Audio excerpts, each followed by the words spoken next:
Créée en 2013, l'Association africaine des professionnels du management des élections a tenu sa première Assemblée générale ordinaire ce dimanche 18 septembre 2022.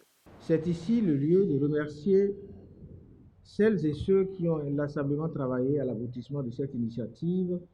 Je veux parler notamment du comité d'organisation de l'Assemblée générale constitutive, présidé par M. François Oudot et assisté de M. Valentin Dabrion Kodjo, Gilles Jaurès Amétépé et Mme Élodie Faïzou. Les sacrifices qu'ils ont consentis, couplés à notre détermination commune, ont abouti à ce que nous pouvons appeler aujourd'hui Africa Élections, dont nous organisons seulement aujourd'hui la première Assemblée générale ordinaire. Relancer l'association sur de bonnes bases, c'est l'objectif visé par le président sortant en convoquant cette rencontre pour faire le point et redéfinir les choses. Cette assemblée générale c'est une assemblée générale ordinaire organisée pour renouveler les instances de l'association. Heureusement d'ailleurs, parce que le récent communiqué du ministère de l'Intérieur est venu un peu titiller l'association qui depuis 6 ans aurait dû organiser cette assemblée générale. Mais bon, pour diverses raisons, ça n'a pu avoir lieu. Donc c'est heureux et il faut saluer le ministère pour cette disons, exhortation qui réveille les OSC et les associations.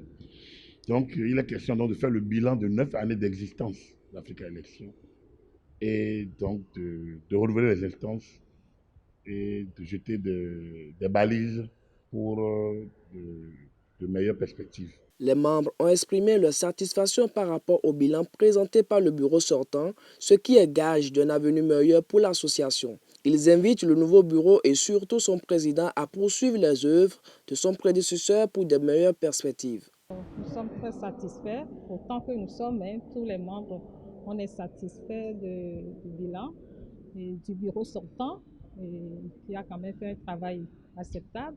Ce n'est pas facile, vous le savez. Donc, on les remercie pendant 9 ans d'exercice.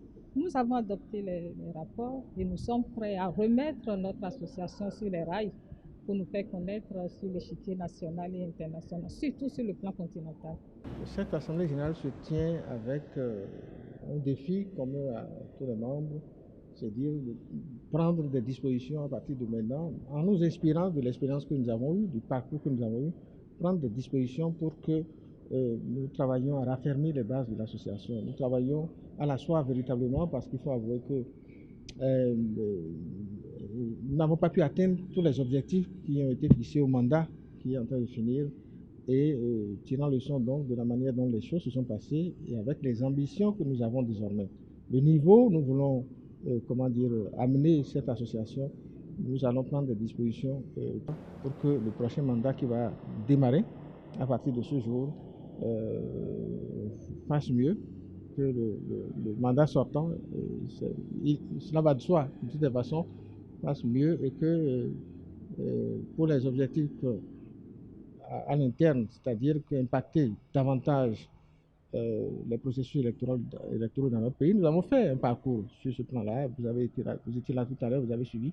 Nous avons pu apporter quelques modestes, soit-elle une contribution au déroulement des processus électoraux jusque-là. Et nous avons l'ambition donc de faire en sorte que pour les années à venir, nous soyons également visibles dans les pays de la sous-région où nous sommes censés avoir des sections nationales d'Africa Élections. À l'issue du vote effectué pour le renouvellement du bureau, Marino de Souza a été porté à la présidence de l'association. Il sera accompagné de Massim Famoni et Jeannette Yerounou, respectivement secrétaire générale et trésorière.